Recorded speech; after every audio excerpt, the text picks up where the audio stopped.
Now, international tax and the history of international tax is a bit of a cat and mouse game, right? The mouse is the clever advisor, or the taxpayer always just one or two steps ahead of the government being the cat. So every time the mouse invents another way of reducing the tax bill, the government comes and steps in and says, no, no, no, we need to pay for the road and the schools and the military and everything else. You need to pay that tax. But I want to use another metaphor. I want to use a metaphor instead of a planet and different continents, and each of these continents represents some kind of tax that we're looking at. So if we look at our blue blocks here, each one represents a continent. There is the country's tax. In the beginning of the previous century, economies were largely local, were largely national.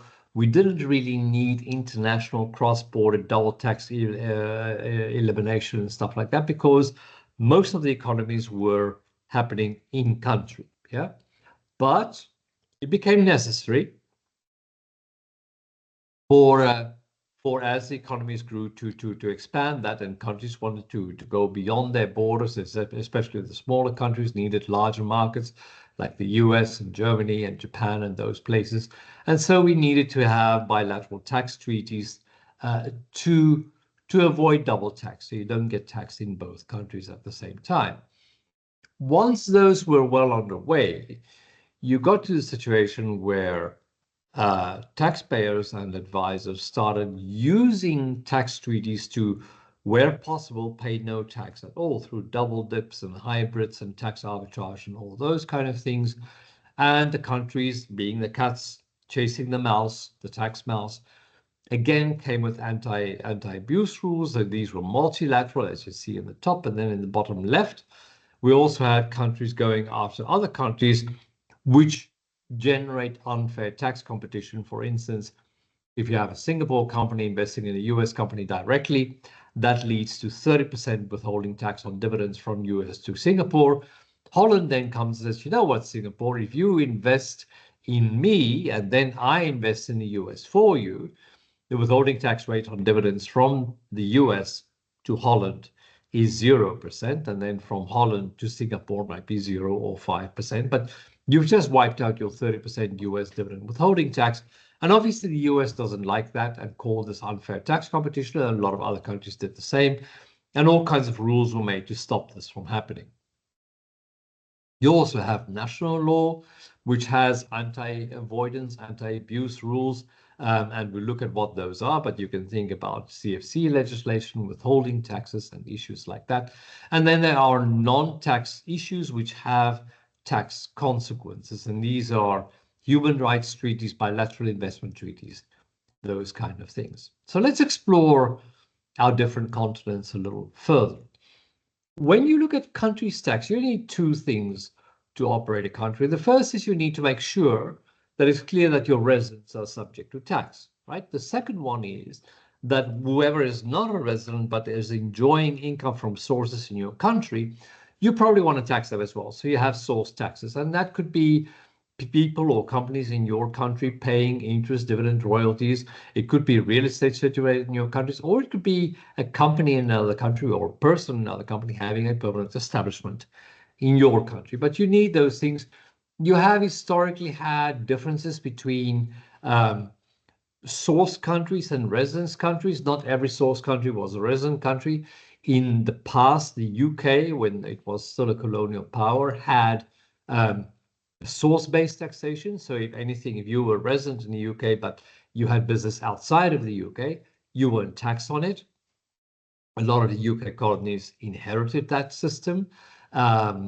Singapore, Hong Kong, places like that. But if you look at it today, most countries do not have a pure territorial system anymore. Very few have. They all tax residents and they tax anything happening in their areas, but you don't have countries saying anymore, if you're a resident in my country, but you're doing all your stuff outside my country, I'm not going to tax you at all, right? Those days are largely over for the vast majority of the countries. Then we come to bilateral tax treaties.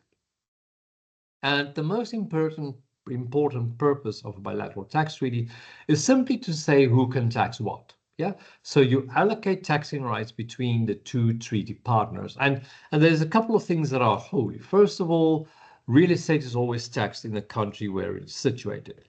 Secondly, if you have a permanent establishment, in other words, a substantial business in another country, that country can always tax the permanent establishment. The rest of the things are allocated to the resident country, not the source country, but where you erode the local tax base, for instance, through service fees or interest or royalties, typically countries will say, well, I want to have a part of that income because the interest is deductible in my country. I'm not getting the revenue on that, but I'm going to tax you, creditor, on part of your interest income. I will do it at a lower rate than my national rate because you still have costs that you need to deduct and all that stuff, and you need to pay tax locally as well. But I'm going to levy a withholding tax. Dividends is a bit of an outlier because dividends are not deductible, so there's no erosion of the tax base. But it still felt like, this is something in our country. It's a source in our country. We want a piece of the pie. So dividends are taxable along those lines as well. Historically, businesses have really lobbied not to get withholding taxes. And the question is whether that was so clever, because if you don't have a withholding tax on interest, then you incentivize the country where the debtor is to disallow the interest deductions because it's pure base erosion for them, right? Now, if you're in a 30% country, then disallowing 100 in dividends or interest means that it's the same effect as if there was a withholding tax of 30% on 100 on interest payments. They generate the same kind of revenue for the government, but for the taxpayer, it makes a huge difference, right? Because if there was withholding tax, let's say of 15% on that interest, at least in the creditor state, you might have gotten a tax credit for the withholding tax that you've already paid. Also, at least in the creditor state, if there's an issue about whether this is interest or not, or whether there should be a withholding tax levied at all or not, you can always go to MAP when it is withholding tax. When it's simply a local national anti-abuse rule saying you cannot get the interest deduction, you cannot go to MAP, you cannot have it tested by the other competent authority. So you are that much poorer for it. And of course, you don't get a credit for this this denial of deduction in another taxpayer's tax return. So the allocation of rights, as I said, the source state gets real estate and the PEs, and then some of the dividends and interest and royalties. Sometimes some of the capital gains, especially where it represents real estate. But for the rest, mostly it is the resident country that can tax, not the source country. For individuals, directors are typically taxed in the country where the company of whom they are a director is situated. So it's a type of a source taxation. Performers are typically taxed in the country where they perform. So it's a kind of a source taxation, but this is in the individual sphere, right? And then people working in a country for more than 183 days or whose salary get deducted from a local taxpayer, be it a company or a permanent establishment, those get also taxed in the country where they work, not the country where they are resident. The rest of the treaty articles are formalities and anti-abuse rules, right? So 1 and 23 are anti-abuse rules dealing, well, first of all, 1 is formality. It simply says which persons are covered by the treaty. But then Article 1.2 has an anti-hybrid rule. So it's also an anti-abuse rule. And then 23 also deals with hybrid entities, and so do 29 to an extent. So these are all anti-abuse measures. 3 deals with definitions, and in many ways, a treaty is just a contract between two countries. And if you think about a contract, it tells you who the parties are that are covered. It tells you what the goal of the contract is. It gives you definitions of the contract. It says who gets what. And then it's got a lot of formal articles about the applicable law and, when you are in default and all that stuff. And the treaty is a little bit the same. I mean, it starts with the persons covered. It starts with the taxes covered. It gives you the definitions. It then tells you who can tax what, right? And it then ends up after Article 22, which deals with capital, on saying what the formalities are. 23, how do we prevent double tax? 24, there should be no discrimination. 25, how do we eliminate disputes? 26, 27 is helping with collecting taxes and an exchange of information, and that way you get to the end of the treaty. The one thing that is missing in the Model Convention is a treaty article on language. Imagine if you are Morocco and China and you have a treaty. That treaty is probably going to be written in Mandarin and in Arabic, and maybe even in what is the other language called in South China? Not Mandarin, but the other language, right? And now the question is, which of these languages prevail if they contradict each other? There are two options. One is either you say that both languages, so both Mandarin and Arabic, are equally authentic, and the judge simply has to figure it out. That's what most countries do. What some countries do, it's a minority, is they would say, you know, we've got a Chinese translation, an Arabic translation, and an English translation. And if the Arabic and the Chinese translation contradict each other, the English translation prevails. There's an interesting case that we'll look at later in our course between Mexico and the Netherlands, where the Dutch Supreme Court really twisted itself into all kinds of corners trying to interpret a certain term, which in the English translations and the Dutch translation seem to be contradictory. But if they simply looked at the Mexican translation, they would have been able to make a decision much easier than they did. Article 7 is already an allocation article because it tells you that where business income can be taxed, right? It can only be taxed in the state of the company. But if the company has a PE, it can also be taxed in the other state. But it does also have Article 7.3, which deals with double taxation relief. So it also falls under the formalities. It also deals with a limitation of the tax rights of source states. So in that way, it's also a limitation article. Article 9, transfer pricing, I see as a formal article because it's not allocating the amounts. It's about how you calculate the correct amount. Article 23, double tax relief, we talked about. 24, non-discrimination, dispute resolution, and exchange of information, we covered. And the difference between exchange of information and mutual assistance is exchange of information is only information about a taxpayer, right? When you want to have the other state help you collect the taxes, then you need the mutual assistance clause of the treaty. 29 deals with treaty abuse purely. It is limitation on benefits, so you don't get to have a conduit situation in where Holland is not the real owner of the US, but Singapore is, for instance. So that's cut out because the 29 has a version where you have a principal purpose test, so you deal with that as well. And then 3031, territorial expansion and entry into force and termination is, I mean, you hardly ever look at these things. It's simply telling you when the contract starts working, right? If we look at multilateral combat of international tax avoidance and evasion, remember when we went through the continent, we said, you know, everyone started doing all kinds of clever tax planning with these treaties to try and pay tax nowhere, right? And then the governments got together and said, we got to fight this. Let's do it on a multilateral level.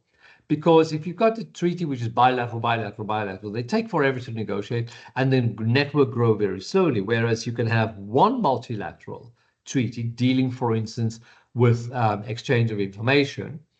And if you've got 50 countries that have already signed it, when country number 51 signs it as well, it automatically enters into an agreement with 50 other countries in one go, instead of having 50 separate negotiations with them, right? So we've got that on the exchange of information. We have several treaties on mutual assistance. Within the EU, there's one. There's a separate OECD treaty. The same apply for exchange of information. Sometimes these things are combined in one treaty. Sometimes they are separate. When you look at the exchange of information, it can either be on request, right, which takes forever. So that's not a very effective one. But when you need it, you need it. But the scary ones are exchange of information automatically, where one country just think, I think the other country would like to know about this and send information. And they do it every 3 months, or sorry, that's spontaneous exchange of information. Automatic exchange of information is if you simply every 3 months or every 6 months send all the information you collected from all your banks about all the interest that they pay to all citizens and residents of another country. Yeah, those are the scary ones. We'll look at the BEPS actions in a moment, but these are definitely also multilateral combat of international tax avoidance and evasion. We'll go through the individual parts in a bit, and then we get to Pillar 1 and Pillar 2. And these are ultimately the embodiment of BEPS Action 1 on the digital economy, and these two are multilateral instruments for the combat of international tax avoidance and evasion.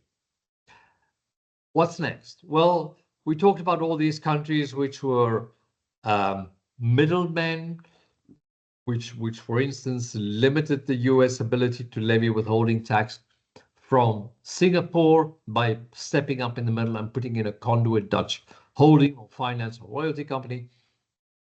And by the end of the previous century, the OECD said this is enough, right? So they came with the 1998 actions on harmful tax competition, and they said these are the things, these are the kind of regimes you cannot have anymore.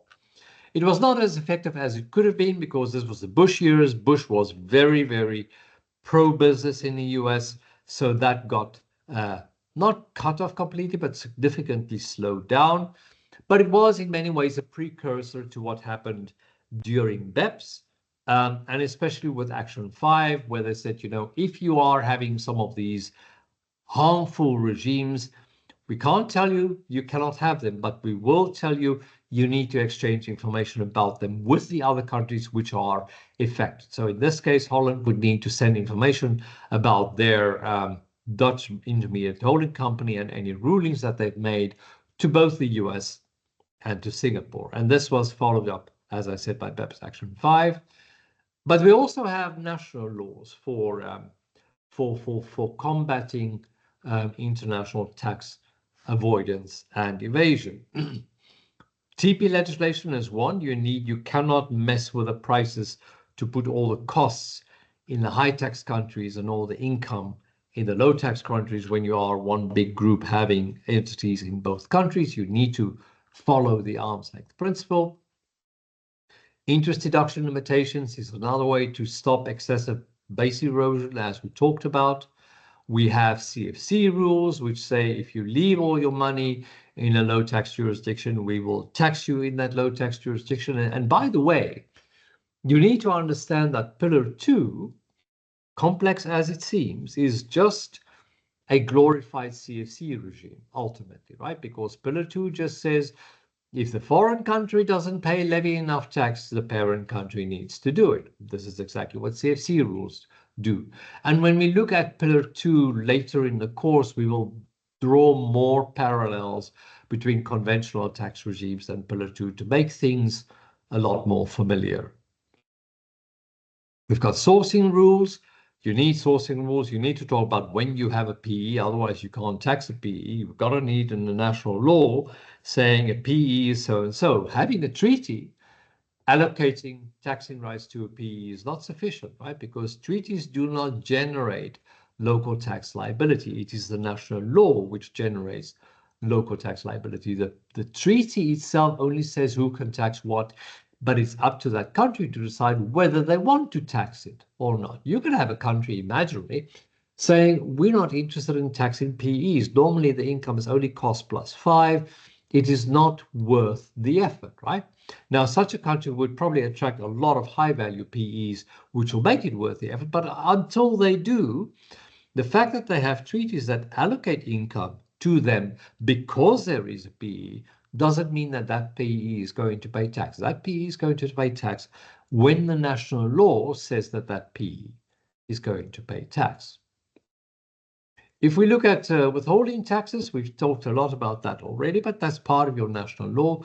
And then a lot of national laws, more and more every year, I would say, have a general anti-abuse rule where they simply say, you know what, we try to legislate for specific issues of abuse, but since taxpayers and their advisors are so creative and they keep on coming up with things that we haven't thought about, we're going to make a very broad-based anti-abuse rule saying if you are doing anything which is not in the spirit of the law, and the spirit of the law normally means paying tax, we will simply get you and say that you fall under the general anti-abuse rule. And the strength of a general anti-abuse rule typically comes in not applying it. The moment you start applying it and levying assessments on taxpayers, they might disagree and they might go to court. And unless you win 100% of your cases on your GAR, you're going to be starting chipping away at the effectiveness of that GAR, because every time you lose in court, the taxpayers will say, ha, the GAR doesn't work for that, we can do that. Or, ha, we can do that, right? And unless you then go and continuously update your GAR to fight these court cases that you've lost, you create trouble for the future.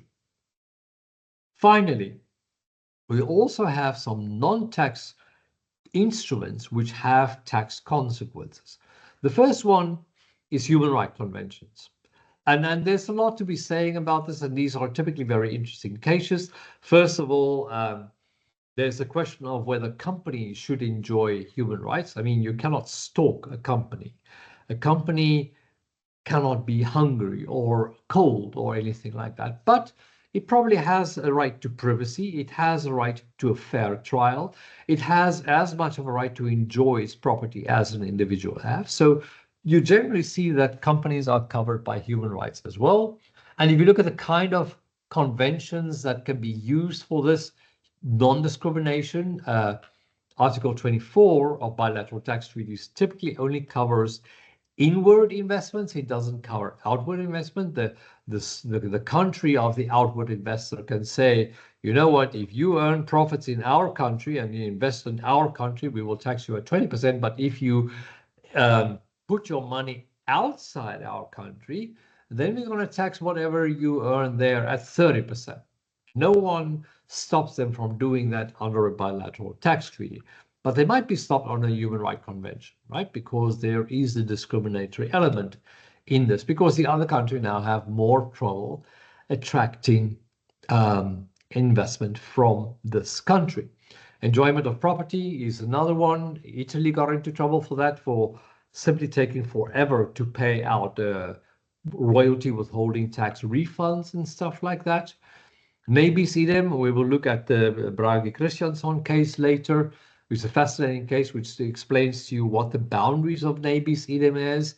You know, sometimes you have administrative penalties and criminal penalties, and sometimes those are double up, and you need to pick the one or the other. But you can also have that the criminal penalties, the administrative penalties are for those guys that are naughty, and the criminal penalties come on top of that for those guys that are really bad.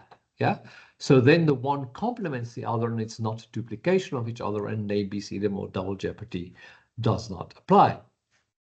You have bilateral investment protection treaties. These typically have the same kind of stuff. They've got non-discrimination clauses. They have enjoyment of property. You're not allowed to illegally disappropriate a foreign company's assets. We've seen lots of cases in this in cases of windfall taxes in the oil and gas sector, where oil prices go astronomically high, and the countries want more of that cut rather than giving it to the US oil major, which I totally understand. It is, after all, their own natural resources. But those kind of treaties are there. And it's not only the treaties. You can also have an agreement between a company or multinational and a country. Typically, these need to be very big, multi-billion-dollar investments, where the company and or the group and the country make certain appointments saying, you know, you will not change this law and this law, for instance, you will not increase the tax rate for us. And if you do, it's a breach of contract and we can take you to court. Those kind of agreements exist as well. You see a number of challenges on through BITS, bilateral investment treaties, on Pillar 2, primarily in Europe. I don't think those are going to go anywhere, but the Americans don't like Pillar 2, or at least some conservative senators in the US don't like it. Now, you need to realize that there are, I think, 400 senators or 200, I don't know, but a huge amount. If 4 of them are against this doesn't mean that they've got a valid opinion because they're senators. First of all, you need no academic education to be a US senator. Secondly, if you put 400 people together, you are always going to find at least 4 idiots, right? So that's one should take these cases in perspective. The WTO agreement applies for customs duties, but it has non-discrimination clauses which are wide enough to, in some instances, cover direct taxes as well. And we'll have a look at some of those cases during the course. And then you've got regional cooperation, right? In the US, you've got the interstate commerce. You might have the same in other federal tax systems like China, like Germany, like Switzerland. And then, of course, you've got the EU law, right? And you've got both things that are helping taxpayers, such as the Parent Subsidy Directive and the Interest Royalty Directive, which eliminate withholding taxes in Europe in certain instances. But you also have anti-abuse rules, such as the European ADIT rules, the Anti-Tax Avoidance Directive, right? And you have anti-abuse clauses in the parent subsidiary and the merger and the interest and royalty directive. So these things can also influence taxes. There's a huge body of case law from the European Court of Justice on tax rules that infringe on the fundamental freedoms in the EU of establishment, of free movement of workers, of free movement of capital, and the freedom to provide services. And all of those are, for instance, in France, you had avoir fiscal. That was the very first European case where there was a higher tax on permanent establishments than on companies. And France had to change that rule because a permanent establishment is not a resident, but if it comes from another European country, it means that European company is treated worse than French companies, and therefore the court said that France had to get rid of that. So this is the map of our tax planet as we look at it, right? And through all of the continents, there is also the ocean, if you want, of dispute resolution. So we should also look at that because it touches on everything, yeah? And you've got various forms of dispute resolution and prevention. Mutual agreement procedures, Article 25 of the Borrow Tax Convention, is if you already have an assessment and countries disagree about who should tax what, they need to get together and fix it. If they can't fix it, you can get to arbitration, and then the arbitrator will decide who's right. We'll have a look at those. Then you've got bilateral safe harbor. So any kind of safe harbor in a treaty would be a bilateral safe harbor. Think, for instance, of construction PEs. Normally, if you have a fixed place of business, you have a taxable presence, but specifically for construction sites, you do not have a taxable PE under the OECD Model Tax Convention unless you've been there for more than 12 months, right? The same happened with employees working in another state. The 183-day rules, if you don't work in the other state for more than 183 days, then typically you should not be taxed in the work state, you should be taxed in the resident state, unless your salary is carried by a taxpayer in the work state, be it a local company or a local permanent establishment, right? We've got TP safe harbors such as Amount B, where Amount B, which is part of Pillar 1, says that if you have a limited risk distributor of goods with an OPEX which is not higher than 30% of its turnover, then Amount B shows you what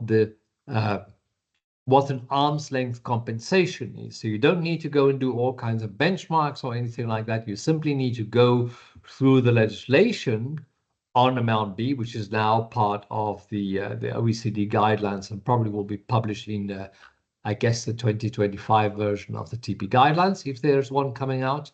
But then you have a very mechanical way of calculating what your your return on sale should be, and no more benchmarks in unnecessarily enriching Bureau van Dijk or LexisNexis. We've got bilateral treaty solutions. We don't only have Article 5, Article 25, but Article 4.3. If you've got dual resident companies, in the old days, the company was then deemed to be resident where the place where it has its place of effective management. Nowadays, because countries got tired of companies gaming the system and deliberately being dual resident, they now say, you know what? If you choose to be dual resident, we're not going to give you any treaty benefits at all until the competent authorities of both states have decided which state they decide you will be resident in, not you. They want to have a look at place of effective management, but they will consider all other factors as well. So that's one example of bilateral treaty solutions. The other ones are Article 7.3 and 9.2, which both concern transfer pricing, where the treaty says if the other tax authority agrees with an adjustment made by the adjusting authority, they should simply make a corresponding adjustment. No need to go to MAP and go through all that procedure. If you agree with what they've done, just fix it, right? But if you don't, then there's always Article 25 that you can go to. And then you've got bilateral advanced pricing agreements. So this is before you do the transaction, or in practice while you are doing the transaction, because these things take forever to negotiate. You can get the two competent authorities together and say, okay, guys, we want to do this in Morocco and we're going to do that in the UK. Can we agree on who should get what part of the profits from this venture? Yeah. So that was our tax continents, our global overview of how the global tax system works. Now, we've referenced BEPS a number of times. It's been 2015 when the final reports have been published. It's almost 10 years. A, is it still relevant? And B, what was it all about? Now, A, is still relevant? Absolutely. Why? Because if you look at BEPS Action 8, 9, 10, and 13, all of those have been implemented in the current transfer pricing guidelines. As a matter of fact, even a small part of BEPS Action 4, which deals with interest deductions on the left-hand box, have been implemented as Chapter 10 of the transfer pricing guidelines. So those are part of current law. And then we have the green boxes. We've got harmful tax practices in the left, and BEPS Action 5, we've got Preventing Tax Treaty Abuse, Action 6, and we've got Action 13 on the CBCR, country-by-country reporting, and Action 14 on dispute resolutions. And these are so-called minimum standards. And what that means is, even though BEPS finished in 2015, every country is still monitored. Every country in the inclusive framework, I should say, is still monitored by their peers year after year after year about whether they are applying the minimum standards and whether they are doing what is required to prevent tax treaty abuse, to have efficient dispute resolution. Do they report the harmful tax practices that they engage in? Those kind of things, right? So we should also look at these peer review reports because they teach us a lot about the different countries and what is happening. Yeah. And then Action 15 was dealing with the multilateral instrument, and this takes the complexity of international tax treaties to a whole new level, because now you not only look at the text of the treaty, but you need to look at this multilateral instrument, which for most articles of the treaty have multiple alternatives that two countries can choose from. And if you are Morocco and you sign the MLI both with France and with the UK, you don't need to make the same choices for the French-Moroccan treaty as you do for the UK-Moroccan treaty, right? So these things are very difficult to read. Most countries, thankfully, publish a consolidated version of what the treaty looks like after application of the MLI. But we do need to look at that, and the MLI is from a private international law point of view, a piece of brilliance, because there are 3,500 treaties around the world. If you had to negotiate all of these bilateral treaty by bilateral treaty by bilateral treaty. It probably would have taken until the end of the 2000s, right, until 2100 before that finally would have happened. But by having one instrument where multiple parties come together and change multiple treaties with a single accession agreement, right, and ratification thereof, a lot of this has gone much faster. And if you look at the minimum standards, you have a bifurcation. Those countries which have signed the MLI are usually much more compliant with the minimum standards because they've changed everything in one go than those who said, no, no, no, we'll do it bilateral treaty for bilateral treaty. Some countries said they'd rather do the bilateral treaties because there are other things that they want to negotiate. Switzerland is one of those countries, for instance. But again, they are now it's more and more obvious that they're not as compliant with the minimum standards as the countries that have signed the MLI. Yeah. So these are the BEPS actions. If we just go through them very quickly one by one, the digital economy is pillar one, pillar two. We'll look at that in a moment. Hybrid mismatch arrangements is if you have either a instrument such as one country says that the money that goes from one country to another is shares, and therefore the dividends that the investor receive is exempt, while the debtor country says no, no, no, these are not shares, this is a loan, and we allow an interest deduction, right? So the mismatch arrangement said if you are in that situation, then the debtor country should simply disallow the interest deduction if the creditor country does not tax the income because it says it's an exempt dividend. And if the debtor country does allow the interest deduction, it's up to the creditor country then to say, well, then you're not getting an exemption anymore. Then we're going to tax you on that income. Now, it might be that both countries ignore BEPS Action 2, but at least by saying, you've got a plan and a backup plan, you do double your chances of success, right? Action 3 is not interest deduction, but CFC rules. The OECD in the Action 3 report said there are a number of best practices. This is what you should do, and they allowed countries to pick between these. Again, Action 3 might not be that relevant anymore if you are in a multinational which has more than 750 million euros in turnover, because then you are under pillar 2, and that is the ultimate supreme CFC rules of all times.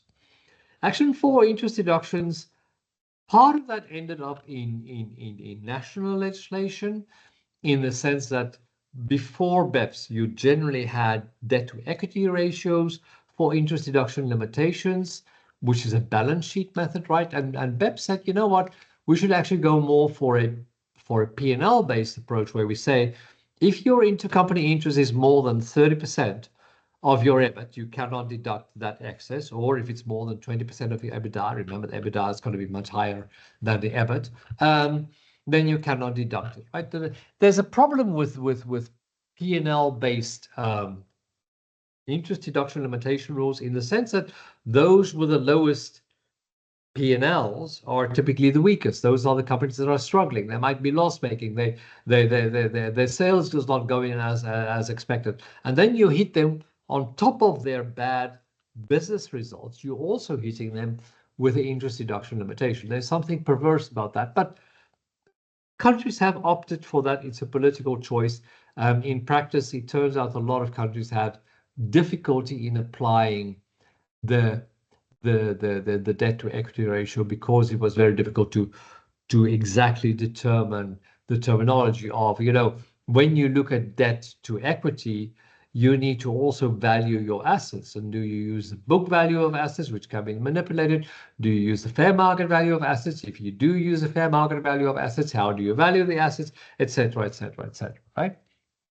And then we have harmful tax practices, where, as I said by way of example already, if Holland is interposing itself between the US and Singapore to erode the US withholding tax base, it needs to say that to the US.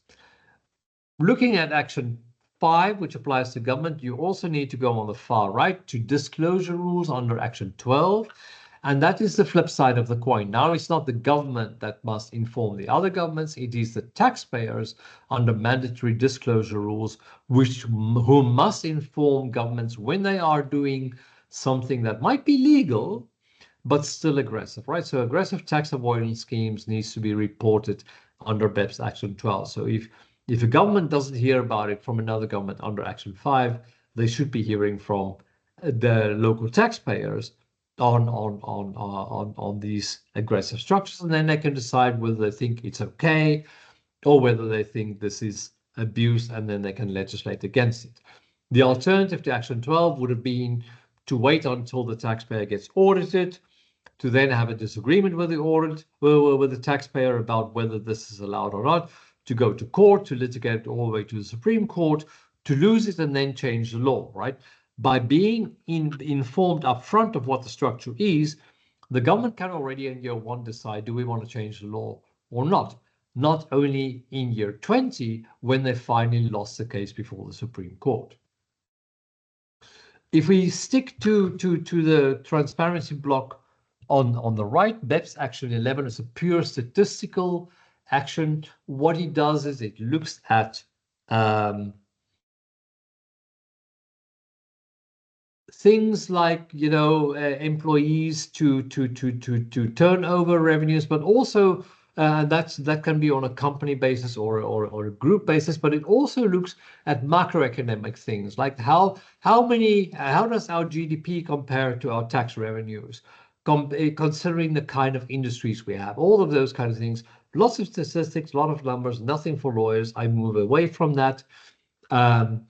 Action 13, as we already said, that was TP documentation. So that is master file, local file system, and country by country reports. And then Action 14 is dispute resolution. That is the carrot in the box of BEPS for the taxpayer, saying not only will we implement all these anti-abuse rules, we will also make it easier to solve tax disputes for you. And Action 14 includes things such as that MAP procedures move statutes of limitations apart, so that if you do go to MAP and you do come to a solution, the other country can't say, you know what, we know we agreed that we're going to do this, but sorry, the statute of limitation on the tax year expired, we can't change it, right? That's not allowed. It made very clear that the taxpayers have 3 years to apply for the MAP since they first become aware of the fact that something might happen which would not be in line with the treaty.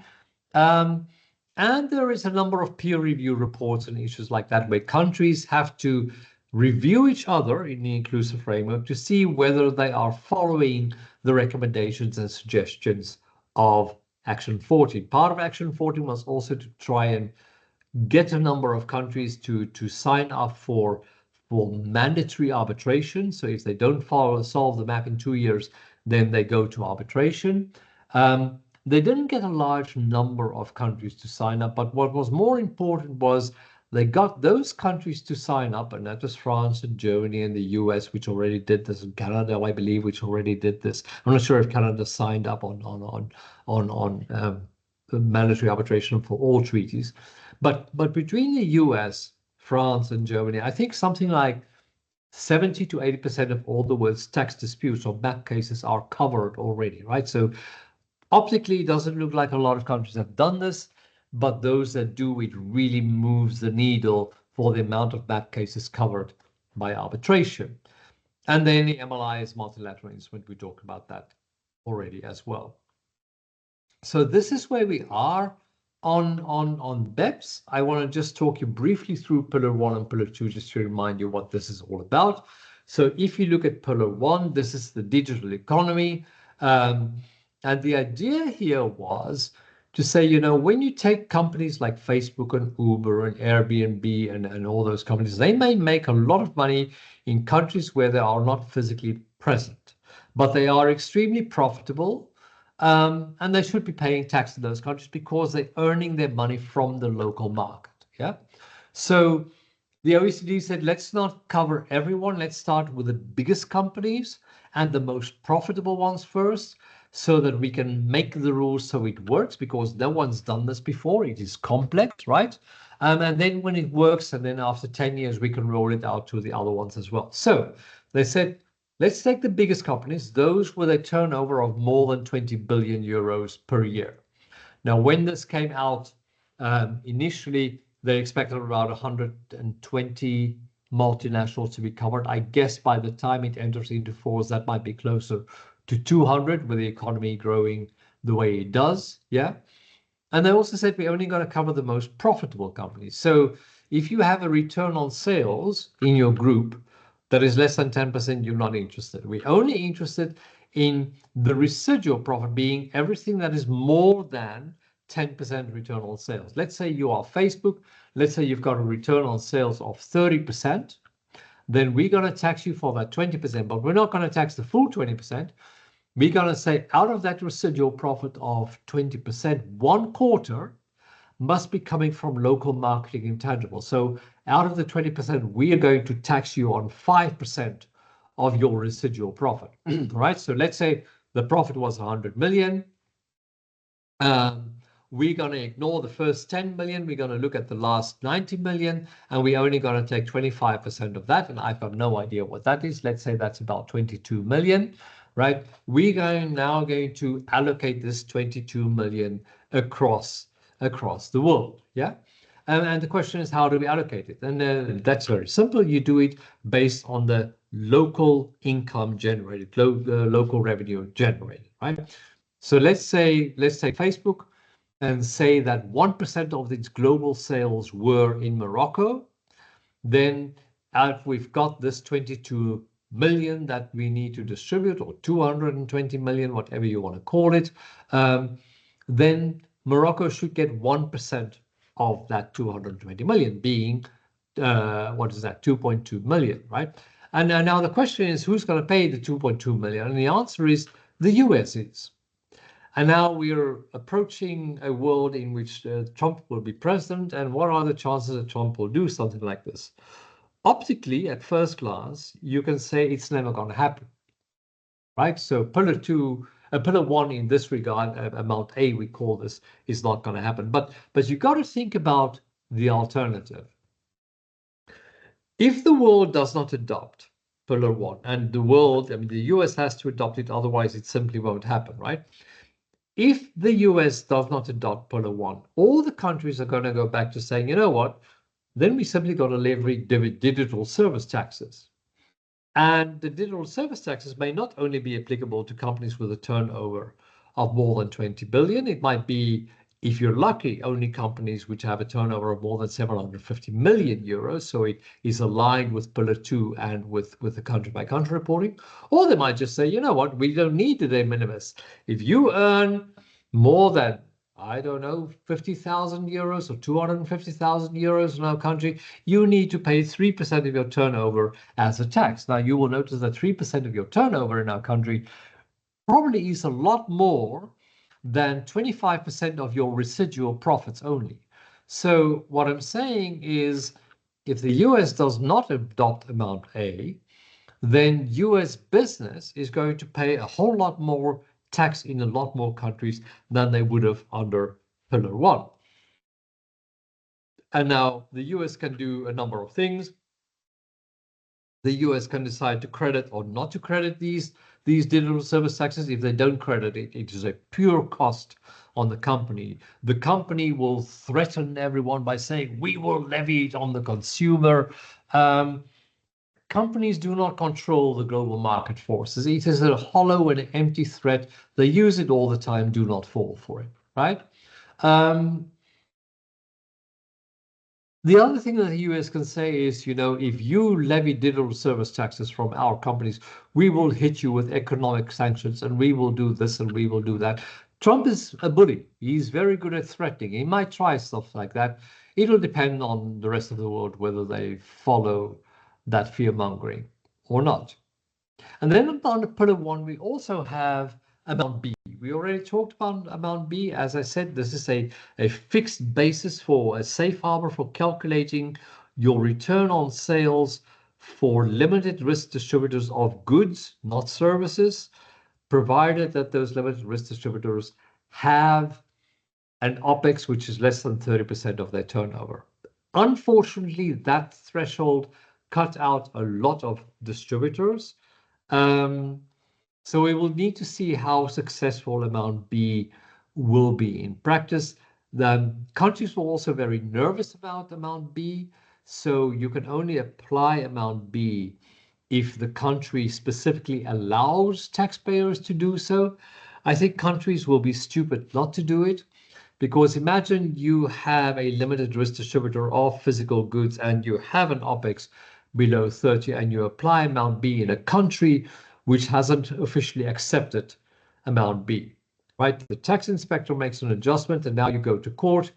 And now the tax inspector needs to explain why they think that Amount B is not at arm's length, while many other countries in the world and the OECD and everyone else thinks that it does, right? I think it leaves the local tax authorities with a burden of proof problem, which will be hard to cross if they go there. So that's pillar 1 and Amount B, and then we've got pillar 2, and pillar 2 is the global minimum tax. Yeah. So imagine we've got a US parent in country A, we've got a German subsidiary in country B, and we've got a low tax jurisdiction, let's say a Swiss finance company in country C. Now, if Germany pays interest to Switzerland and Switzerland taxes that interest at less than 15%, the US needs to levy the difference in tax between whatever is paid in Switzerland, let's say 5%, and the US. So the US must levy the other 10%. Now, it might be again that Trump says we're not going to do pillar 2. But then again, the OECD systems always work with backstops on backstops on backstops. And then there are 2 backstops here. The first one is the 3, actually. Any withholding company between the US and Germany, or between the US and Switzerland, sorry, between US and Switzerland, can then levy that top-up tax that the US should have levied under the income inclusion rule, the IIR rule. And if that doesn't happen, then there is the UTPR, the under-tax payment rule. And under the under-tax payment rule, Germany and any other country which has under-tax payment legislation implemented can go and say, well, then we will levy that tax, even though we've got nothing to do with Switzerland, we're not a shareholder of Switzerland or anything like that, we will still levy that tax from the German company, and good luck with getting it back from Switzerland. We don't care, right? There is also the STTR, the subject to tax rule, which means that Germany can request Switzerland to put into the German-Swiss double tax treaty that if Switzerland levies less than 9%, not 15% on this interest, then Germany may levy a withholding tax of the difference between 9% and whatever the effective tax rate is in Switzerland. So those are 4 different ways in which the tax can be due. And considering this pressure, Switzerland, like most other countries in the world under Pillar 2, will most likely implement a minimum top-up tax regime. Make it exactly like the Globe rules are, or the Pillar 2 rules, right? Which will make it a qualified domestic minimum top-up tax, or a QDMTT. And then Switzerland will simply say, you know, when you've got a foreign shareholder, that's what most countries do, and your effective tax rate in Switzerland is less than 15%, we will levy the difference under our local rules, under our local QDMTT. So if Germany pays interest to Switzerland, or if any company, if Switzerland gets any income which is subject to less than 15% tax, you've got a QDMTT to bring it up to 15%. If you don't have the QDMTT, you've got a STTR to bring it up to 9%. And then on top of that, you've got an IIR to bring it up to 15%. And if there is no IIR, you've got the UTPR for any group company in the world to levy the missing difference between whatever the Swiss tax was, plus the STTR or not, and the 15%.